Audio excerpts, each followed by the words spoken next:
I've got economic data that we're going to break down for tomorrow ahead of the key data point of the week tomorrow, and that is the CPI data. Why is that important?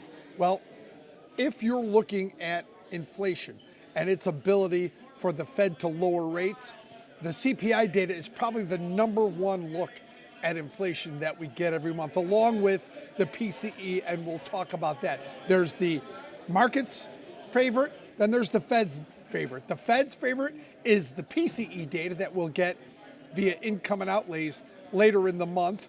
That is, the Fed prefers PCE because it reflects the prices paid by household on their behalf. It's a more complete look, they feel, at inflation. So year-over-year core PCE is not what we'll get tomorrow, but it's what the Fed looks at. There's the difference between the two. CPI, very detailed in that it breaks down energy, it breaks down used car prices and new cars, it breaks down housing and rent and how important that is. So tomorrow's number will be vital in terms of looking at inflation, mostly because last Friday's jobs data showed a slight uptick in wages month over month and year over year. So eyes will be on to see if these numbers go higher. Here's the consensus for tomorrow's number in CPI. For headline month over month CPI, they're looking at up 0.2. That's unchanged from last month. But the year over year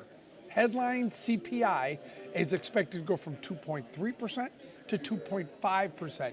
That'll catch the attention of investors and the Fed as well. In terms of core, ex food and energy, it's looking at up 0.3 versus up 0.2 last month, and year-over-year number from 2.8 to 2.9%. If you watch the Schwab Network tomorrow, we'll break down all the data from the CPI and break it down in the tables.